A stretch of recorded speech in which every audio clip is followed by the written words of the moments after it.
नमस्कार, मैं हूं योगेश चक्रवर्ती और आप देख रहे हैं रैड नेटवर्क। एक बार फिर हम पहुंचे हैं कुर्जी के गंगा रिसोर्ट में, जहां पे वार्ड पार्षद रजनी देवी की ओर से राहत सामग्री का वितरण किया जा रहा है गरीब गुरबा लोगों को।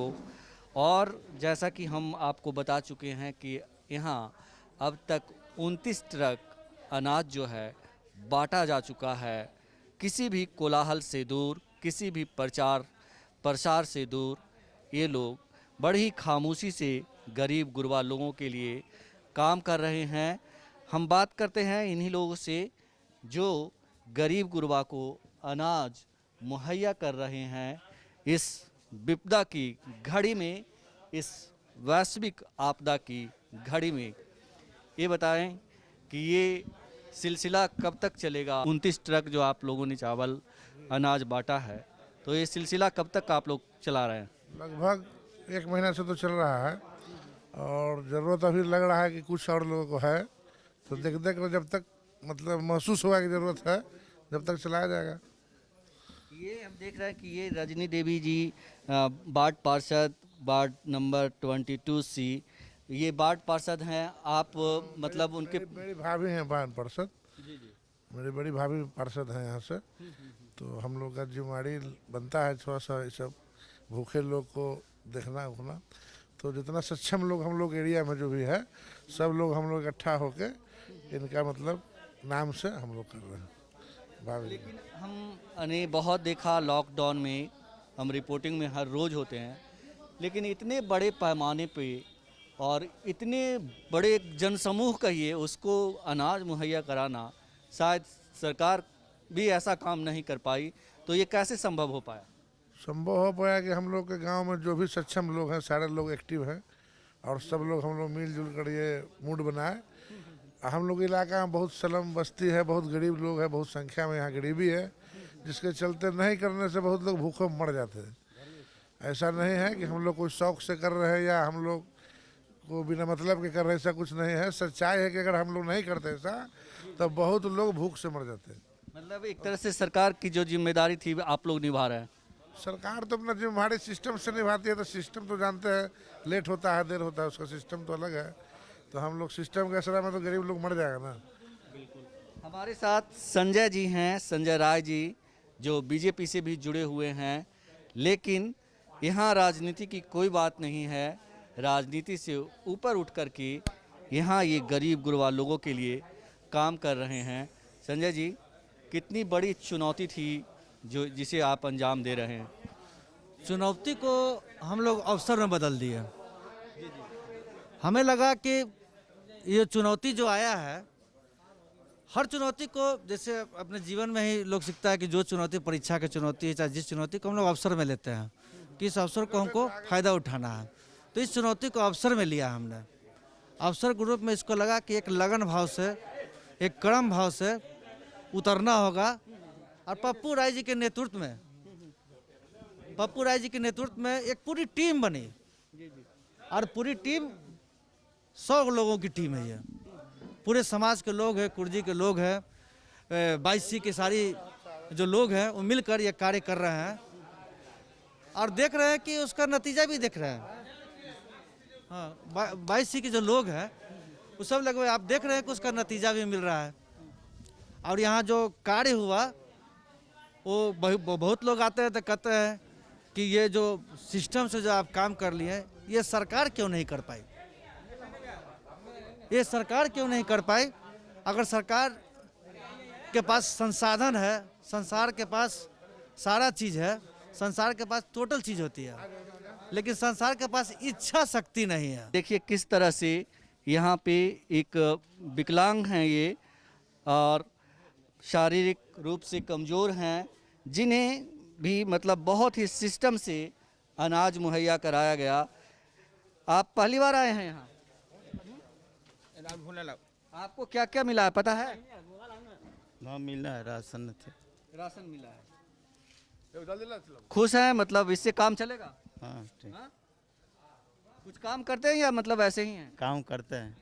लॉकडाउन कितना मुश्किल मतलब है आपके लिए? बहुत महत्व है, बहुत दिक्कत है। सरकार की ओर से कुछ मिला है मदद? नहीं, कोई मदद नहीं।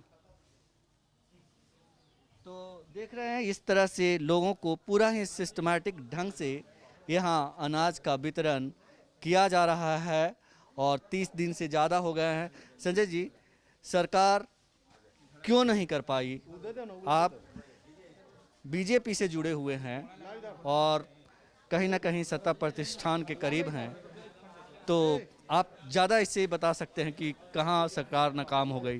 जैसे सरकार क्यों नहीं कर पाई, एक तो इच्छा शक्ति की कमी, दूसरा ये सरकार इतनी आरामदेह हो गई है कि ये सोचती है कि सिर्फ जो हम तंबू में बैठ के और किसी क्षेत्र में जाकर वहाँ आईएएस आईपीएस जो लोग हैं पदाधिकारी हैं उनसे बात की है और ठेकेदार से बात करती है, लेकिन वो कार्यकर्ता जो इस सरकार को लाने में महत्वपूर्ण भूमिका निभाया है, क्या उस कार्यकर्ता को कभी पूछती है कि आप उस क्षेत्र में हैं, आप वोट के समय उस क्षेत्र में काम करते हैं, लोगों को हमारी पार्टी का जितना भी योजना है बताते हैं, योजना बताने के लिए तो कार्यकर्ता को लगाती है, लेकिन जब सरकार बनती है तो उस योजना को चलाने के लिए ठेकेदारों को लगाती है, दलालों को लगाती है, चापलूसों को लगाती है, लेकिन उस समय कार्यकर्ता गौन हो जाते हैं।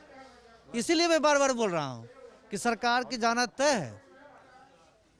मतलब सरकार का जाना तय है, कोरोना का कहर है जो सरकार पे भी पड़ेगा।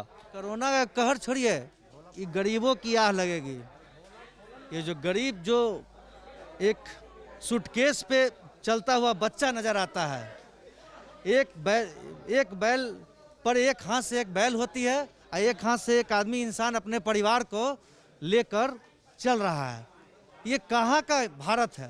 तो संजय जी बीजेपी से जुड़े होते हुए भी बड़ी बात कही कि गरीबों की जो आह है वो मौजूदा सरकार की जो है बिहार की, उसे खा जाएगी, उसे उसका आह लगेगा। मतलब इस सरकार का जाना तय है।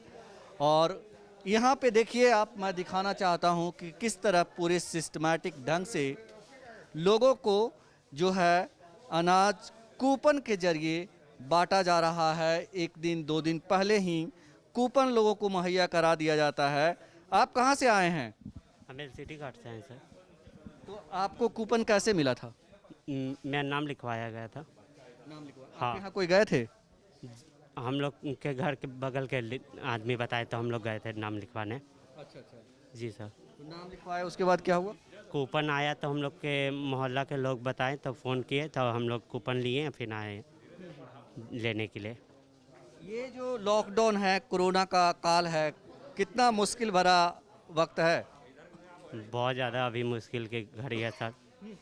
अभी कमाने खाने के लिए कुछ नहीं है तो हम लोग का मदद हो रहा है अभी, और कुछ नहीं करने चाहेंगे। सरकार की ओर से कोई मदद मिली है? हाँ मिल रहा है, सरकार के ओर से भी मदद आ रहा है। किस तरह से मदद मिली सरकार को? सर मेरे पेरेंट्स सबको आ रहे हैं अकाउंटों में पैसा, बस इतना ही हम जान रहे हैं। कितने पैसे आए? अभी तक में तो सुनने में आया 500 रुपया आ रहा था। 500 रुपये। हाँ बस। 500 रुपये आया जनधन अकाउंट में? जी सर। हाँ? हाँ मेरी मम्मी को। तो ये है, हम और लोगों से बात करते हैं। आप कहाँ से आए हैं भाई? मैनपुरा से कहाँ से आए हैं? पैदल आए हैं। ये आपको ये कूपन मिला, कहाँ से मिला? मेरे घर के पास आए थे नाम लिखवाने के लिए और नंबर लेने के लिए। उनसे हम नाम लिखवाए, नंबर दिए, आधार कार्ड का नंबर दिए, फिर उनसे पर्ची मिला। ये जो कोरोना का वक्त है, लॉकडाउन है, कितना मुश्किल भरा है आपके और आपके परिवार के लिए? बहुत मुश्किल भरा है। हमारे पिताजी ऑटो चलाते हैं, जब से लॉकडाउन हुआ है तब से टेम्पो भी बंद है, मैं भी काम पे नहीं जा रहा हूँ, घर की आमदनी भी नहीं है। तो ये लोग जो पप्पू यादव सर जो दे रहे हैं, इन्हीं से हमारा घर चल रहा है। मतलब आमदनी नहीं है तो क्या मतलब इस तरह की स्थिति पैदा हो गई है कि खाने पीने ये सब की दिक्कत हो गई है? जी जी। ये इस तरह के जिस तरह से इन्होंने शुरू किया है, इसका फ़ायदा लोगों को मतलब मिल रहा है? हाँ हाँ? हाँ बहुत मिल रहा है। बहुत मिल रहा है। हाँ राहत है। हाँ।